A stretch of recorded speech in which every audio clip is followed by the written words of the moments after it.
planning to study abroad, maybe in Germany. It's definitely an exciting prospect, right? Absolutely, a fantastic opportunity. But let's be honest, figuring out all the rules, the requirements, and what's actually changing, it can feel like a full-time job before you even start studying. It really can. It's a big step, and knowing the practical details, especially what's coming up, is just essential. Helps you feel prepared, make good choices. Exactly. And that's why we're doing this deep dive today. You brought us the source material for this one, an article called Must Know Changes for Students in Germany in 2025. That's right. It covers changes from 2024 and some specifically kicking in for 2025. So think of this as our guide. We're going through that article point by point, pulling out the key info you need.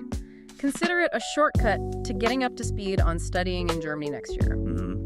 Getting you the core information. Okay, let's start with something pretty fundamental. Money.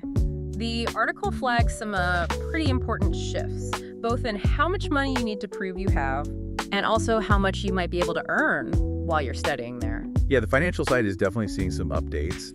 What's really key here is the proof of financial resources. The blocked account. That's the common way. Right. Everyone knows about the blocked account. Well, the amount you need in there is going up. The article is very clear on that. Okay, so what are the figures? What do people need to know? So up until August 2024, it was 11,208 for the year. That's 934 a month. Okay. But starting September 1st, 2024, so that's already in effect, or very soon, depending on when you're listening, it increases by 696 euros a year. Wow, okay. Bringing the new total to 11,904 per year, or 992 per month. That's like almost 16 more per month you need to show. That's definitely something to factor into planning. Crucial for the visa, I imagine. Absolutely. For the visa, for your budgeting, you need that 992 per month figure in mind. Got it. So that's the money you need to have. What about earning money? The article mentioned minimum wage and many jobs changing. Right. This touches on how you can support yourself. The legal minimum wage actually went up at the start of 2024. It did. Yeah, to 12.4 euro an hour.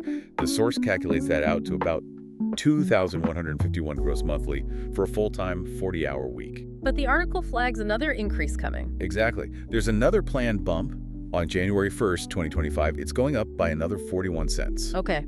So the new minimum wage will be 12.82 per hour, which for that same 40-hour week means a minimum gross monthly salary of 2,222 starting in 2025. And mini jobs, they're super popular with students, right? Earning a bit without heavy taxes or social security stuff. Precisely.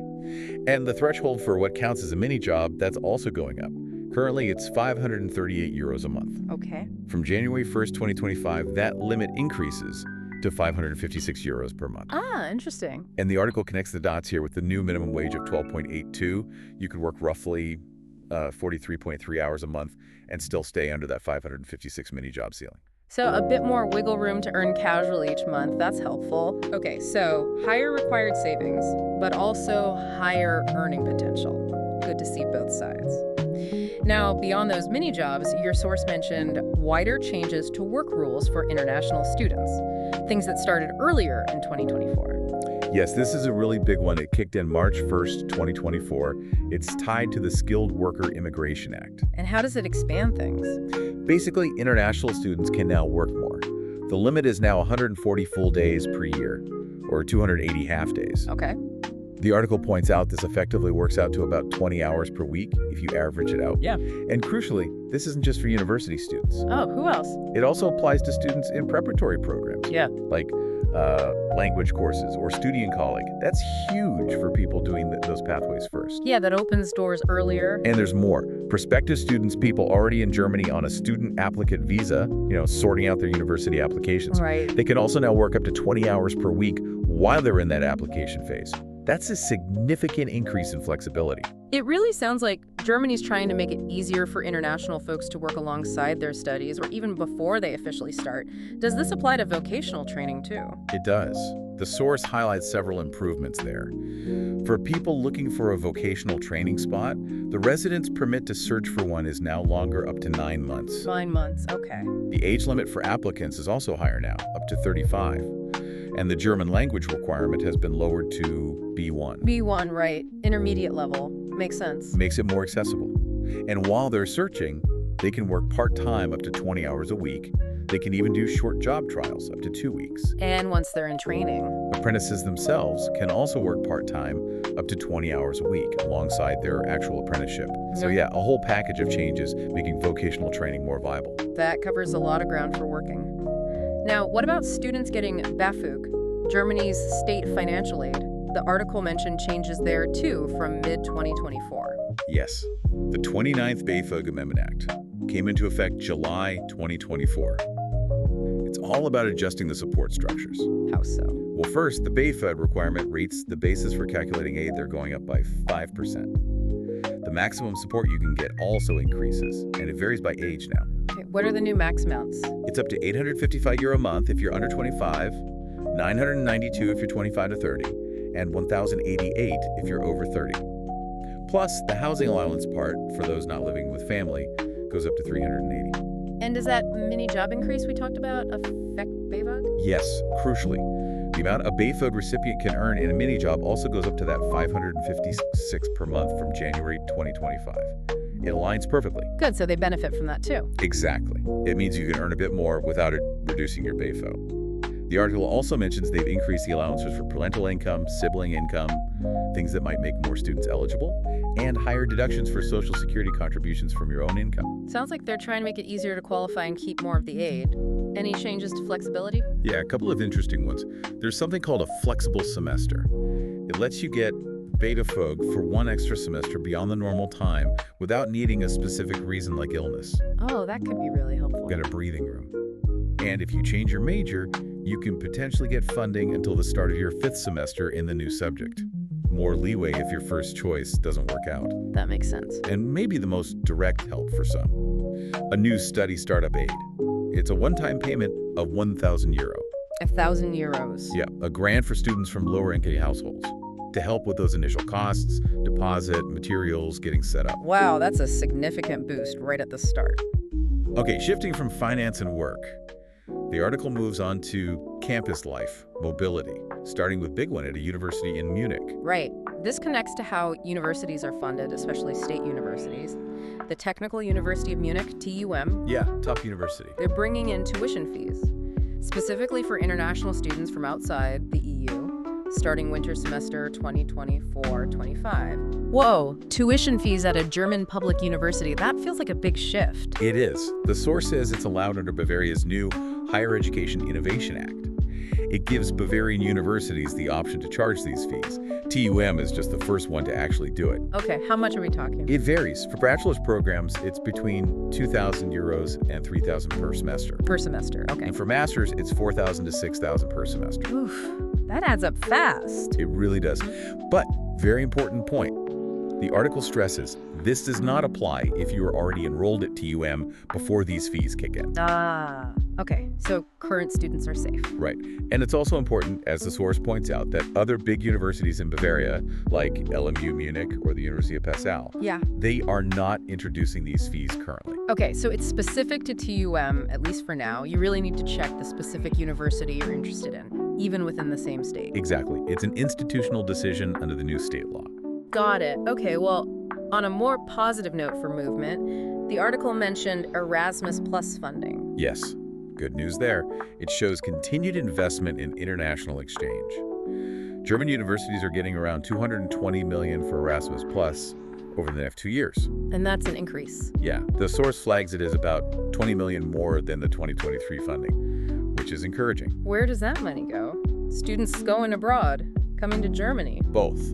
The biggest chunk, $186 million, is for German students and staff going out on exchanges, expected to help around 58,000 people. Wow. Then another $31 million is specifically to fund international students and staff coming into Germany via Erasmus Plus Out. That's about 7,000 people. So supporting mobility both ways. Exactly. And there's another $11 million for cooperation partnerships, which are more about institutional collaborations. So strong support for international connections overall. That's great to hear. Useful info if you're thinking about an Erasmus exchange involving Germany. The source also puts Germany in the global picture with university rankings. Right, the QS World University Rankings for 2025. It gives you a sense of the academic standing. 5 German universities made the top 100 globally. 5? Who leads the pack? TUM, actually, Yes. Technical University of Munich. Despite the fees news, they're ranked 28th globally and number 1 in Germany, according to QS. Okay. Who else is in that top 100? LMU Munich is next at 59th, then the University of Heidelberg at 84th. The Free University of Berlin is 97th, and RWTH Aachen is just inside at 99th. Impressive showing. Any others close? Yeah, 4 more in the top 200. KIT in Karlsruhe, Humboldt University in Berlin, TU Berlin, and the University of Hamburg. The rankings look at things like research, learning environment, impact, international outlook, stuff that matters to you as a student. Good context to have. Okay, finally, the article touched on Germany's economic outlook for 2025. How does that relate to being a student? Well, it sets the scene for your daily life, right? The European Commission forecast mentioned in the source predicts a moderate economic recovery for Germany in 2025. GDP growth expected around 1.0%. And inflation, that's been a big concern everywhere. That's the key positive here. Inflation is expected to ease quite a bit more, down to 2.0% forecast for 2025. Oh, wow. Yeah, down from 2.4% in 2024, and way down from the 6% they had in 2023. The job market is also expected to stay pretty stable. Low unemployment around 3.1%. So what's the practical takeaway for a student from that economic forecast? It suggests things should feel a bit more stable financially. That easing inflation means your cost of living might be more predictable, maybe less pressure than in the last couple of years. Okay. And a stable job market. That's generally good news for finding part-time work or internships while you study, and maybe even for job prospects after you graduate if you're thinking of staying. It paints a, cautiously optimistic economic backdrop. Okay, let's recap them. We've unpacked a lot from that article you brought in. Key changes for students in Germany heading into 2025. We covered the money the higher blocked account needed. Right, that $992 per month figure. But also the increased minimum wage and mini job limits offering more earning potential. Yeah, up to 12.82 an hour minimum wage and 556 euros a month for mini jobs from 2025.